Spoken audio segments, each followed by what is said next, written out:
6h20 sur Radio J, bienvenue à vous. Si vous nous rejoignez, invité de la rédaction ce matin à 6h20, Rina Bassiste.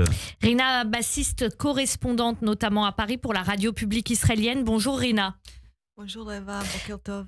Important de vous avoir ce matin en ce jour de Yom HaZikaron en Israël, puisque effectivement c'est déjà le deuxième Yom HaZikaron en période de guerre en Israël. Les sirènes du souvenir retentiront dans tout le pays ce matin à 11h heure d'Israël, 10h heure de Paris. Quel est l'état d'esprit sur place ? Je crois que, bon, d'abord, il y a bien sûr une énorme tristesse pour tout le monde parce qu'on partage tous cette peine.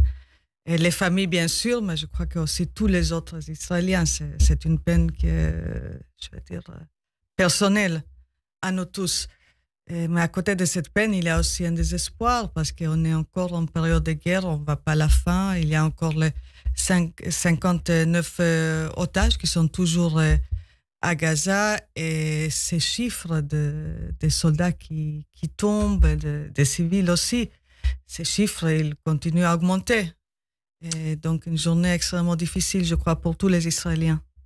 Quand Binyamin Netanyahou dit « Au nom des disparus, Israël se battra jusqu'à la victoire et le retour des otages », c'est ce qu'il a déclaré. Comment sont perçus ce type de déclaration? Est-ce qu'il y a une sensation d'enlisement dans cette guerre?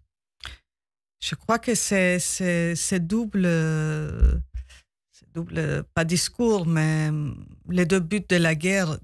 Dès le début, dès 8 octobre, on se pose cette question. Est-ce qu'on peut avoir les deux? Est-ce qu'on peut avoir la fin de la guerre, l'élimination totale de Hamas, qu'il n'y aura plus aucun militant de Hamas dans la bande de Gaza, et ramener les otages, on veut les voir vivants le plus possible, bien sûr. Est-ce qu'on peut avoir les deux choses? Est-ce que c'est même réalisable? Et donc maintenant, on est plus qu'un an et demi après le 7 octobre. C'est toujours le même discours. Vous imaginez les craintes des familles des otages qui se disent c'est pas possible. Déjà, on ne sait pas vraiment si vraiment il y a 24 qui sont vivants. On a bien vu, attendu tous les témoignages de ceux qui sont revenus ces dernières semaines, ces derniers mois, les conditions dont ils sont détenus, des conditions terribles. On sait que des otages sont torturés, ils n'ont pas à manger, ils n'ont pas à boire, ils n'ont pas de médicaments. Est-ce que vraiment on peut encore se tenir à ces discours qu'il faut avoir les victoires et les retours des otages, que les deux buts ils sont compatibles? C'est une question que beaucoup d'Israéliens se posent. Il y a de la peine, de la douleur en ce jour de commémoration. Est-ce qu'il y a aussi de la colère? Sûrement, oui, parce que je crois que beaucoup d'Israéliens auraient souhaité que la guerre se termine déjà. Et là, on voit, on a parlé plus que 300 soldats israéliens qui sont tombés depuis un an. C'est beaucoup de monde, c'est beaucoup de familles qui sont dans un chagrin qui ne va jamais se guérir, qui ont perdu un fils, une fille, un mari, un oncle, un cousin. On ne peut pas se guérir d'une telle perte. Donc oui, il y a la colère, il y a la crainte aussi que ça continue, qu'on n'a pas vu la fin. Il y a le président Isaac Herzog qui appelle dans tous ses discours à l'unité. Pourquoi ce besoin aujourd'hui en Israël d'appeler à l'unité? On pourrait penser, en tout cas de l'extérieur, que ce type de commémoration Yom HaZikaron, ça réunit tout le monde. Oui, je crois que c'était le cas pendant beaucoup d'années, ça a réuni tout le monde. Mais là, on est quand même dans une période très inhabituelle où cette déchirure dans la société israélienne est terrible. Et même une journée comme ça, une journée de commémoration, on va bien, ça unifie pas tout le monde. Il y a ce sentiment, on a parlé de ce sentiment de colère, et il y a aussi le sentiment d'abandon de beaucoup des Israéliens qui font plus confiance à leur leadership.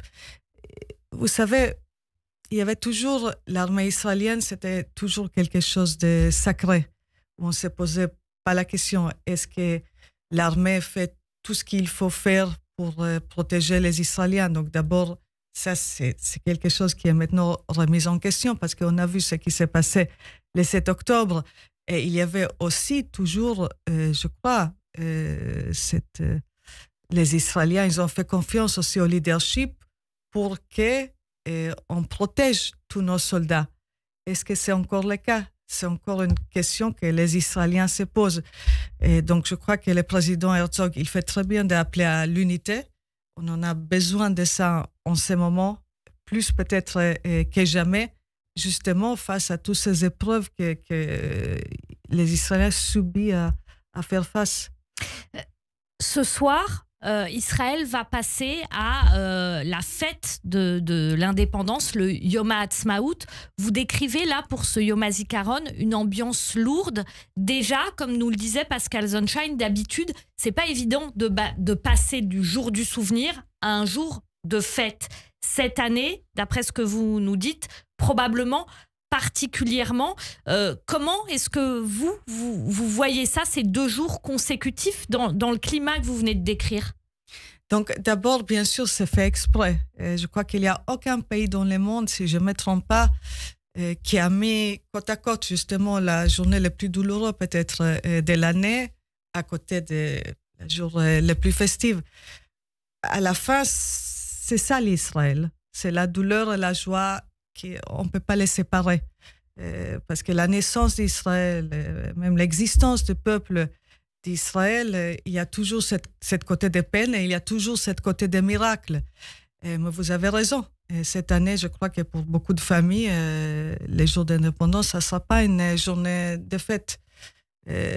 Tous ceux qui ont perdu des proches le 7 octobre, tous ceux qui ont perdu leur maison, tous ceux dont un membre de la famille est toujours à Gaza, pour eux, je pense, même si le pays va fêter Yom HaAtzmaut, pour eux, ça sera encore une journée de tristesse.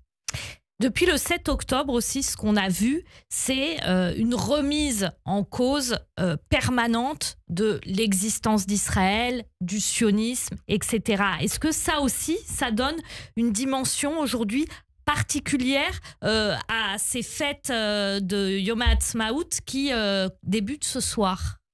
Oui, d'une certaine façon, parce que ces dernières années, Israël, avant le 7 octobre, a fleuri, les Startup Nation, les gens vivaient bien, heureux. Je pense, pas tout le monde, bien sûr, il y a toujours des gens en difficulté, mais la situation économique, sociale d'Israël était très bonne. Et là, on a les sentiments, je pense, et c'est peut-être pas vraiment lié à l'opinion politique, si on est à droite ou à gauche, mais qu'Israël est seul, d'une certaine façon. Et même les relations avec les États-Unis ne sont pas si faciles que ça. Les relations avec l'Europe, on sait très bien, elles sont extrêmement compliquées en ce moment. On est en France, et je crois que tout le monde est conscient de ça. Et donc, est-ce qu'Israël, maintenant, après toutes ces années, après tout ce qu'on a traversé, Israël est à nouveau tout seul? C'est quelque chose pas évident, je pense, que c'est. Alors, très rapidement, Rina, justement, à propos de la solitude d'Israël, presque pour citer un ouvrage de Bernard-Henri Lévy d'ailleurs, à propos de la solitude d'Israël, la France et l'Arabie Saoudite organiseront une conférence internationale sur la solution à 2 États en juin. Pour Israël, c'est une prime au terrorisme, mais pour le ministre français des Affaires étrangères, c'est un moyen de garantir la sécurité d'Israël. Qu'est-ce que c'est cette conférence, l'un ou l'autre ? Oui, bon, disons, si je prends les termes en anglais, pour les Israéliens, c'est un non-starter. Parce qu'on se souvient très bien des conférences de Paris qui étaient organisées sous le président François Hollande, aussi pour la paix en Proche-Orient, qui ont réuni, je ne me souviens plus si c'était 70 pays, ou peut-être plus. Mais il n'y avait pas les Israéliens, il n'y avait pas les Palestiniens non plus, et ça n'a rien donné, strictement rien donné. Là, cette conférence, cette conférence était prévue d'être à Paris et s'était déplacée à New York justement pour éviter ce problème de on invite Israël, on n'invite pas. Moi, je ne crois pas qu'Israël va participer. Je crois que c'était un peu un remake de ce qu'on a vu il y a quelques années ici. Merci beaucoup Rina Bassiste, correspondante à Paris, entre autres pour la radio publique israélienne, qu'on retrouve toujours avec énormément de plaisir sur Radio J. Merci, bonne journée à vous, merci.